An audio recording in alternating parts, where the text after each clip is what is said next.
Hayo ni yaliyojiri nchini Kenya. Tuangazie mengine yanaendelea Afrika bana. Hichilema rais mpya tena Zambia kwa awamu nyingine. Kwa hakika Rais Hakainde Hichilema ameshinda muhula wa pili kwa 60% ya kura katika uchaguzi uliogubikwa na kusimamishwa kwa zoezi la kuhesabu kura na kukamatwa kwa viongozi kadhaa wa upinzani. Sasa jana taarifa rasmi imetoka ambapo Rais Hichilema amechaguliwa tena kuiongoza Zambia kwa muhula wa pili baada ya kupata takriban 60% ya kura katika uchaguzi huo uliofanyika Agosti 13. Tume ya uchaguzi Zambia ilitangaza matokeo hayo mapema Jumanne ikisema mpinzani mkuu Brian Mundubile alipata takriban 38% ya kura. Mwenyekiti wa tume hiyo Mwangala Zalomis amesema matokeo ya majimbo matano kati ya 226 yalikuwa bado hayajakamilishwa, lakini hayawezi kubadilisha matokeo ya uchaguzi huo. Kwa hiyo Hichilema tena na viongozi mbalimbali wa Afrika nimeona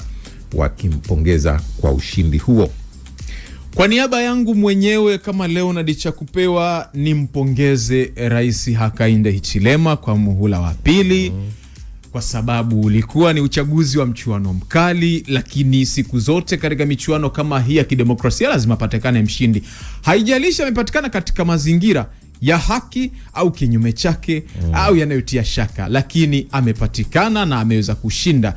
Na kwa maana hiyo kwa kweli anastahili kupongezwa. Ni muhula wa miaka 5 utaompeleka mpaka 2031, na kwa mujibu wa katiba ya nchi hiyo sasa itakuwa ni muhula wake wa mwisho. Vinginevyo hapa katikati yatokee yale tulioyaona Cameroon, Uganda, Rwanda, Jamhuri ya Kongo na Jamhuri ya Kidemokrasia ya Kongo ya kubadilisha katiba kumpa muhula mwingine. Lakini otherwise miaka 5 ya kukaa Ikulu ndio inaanza. Na ni bahati mbaya kwamba ushindi wake umetangazwa, lakini Brian Mundubile tayari ameripotiwa kwamba amekimbilia uhamishoni kwa kuhofia maisha yake, hasa kutokana na zile rapsha ambazo zilianza kujitokeza baada ya upigwaji kura kumalizika na uhesabuji kuanza. Kukawa na shutuma za kuvamiwa kwa makazi yake na baadhi ya walinzi wake wakisemekana kuumizwa sana.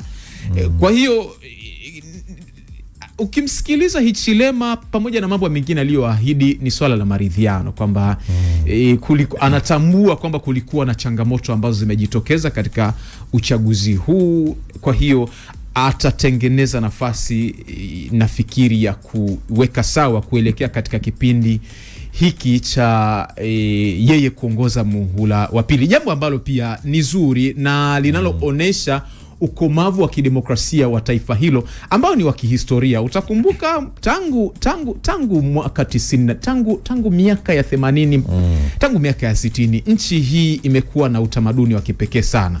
Mwaka 91 Kenneth Kaunda na chama chake cha UNIP alikubali kushindwa na bwana Frederick Chiruba wa chama cha MMD katika uchaguzi wa kwanza wa vyama vingi katika nchi hiyo, na akakabidhi serikali kwa Chiruba baada ya miaka 27 ya kukaa madarakani. 2021 Edgar Chagwa Lungu, kwa sasa marehemu, licha kwamba hajazikwa, alikubali kushindwa pia kwenye sanduku la kura na chama chake cha Patriotic Front, akamkabidhi kijiti huyu Hakainde Hichilema na chama chake hiki cha UPND. Na leo hii bila shaka Hakainde tena ameshinda muhula wa pili.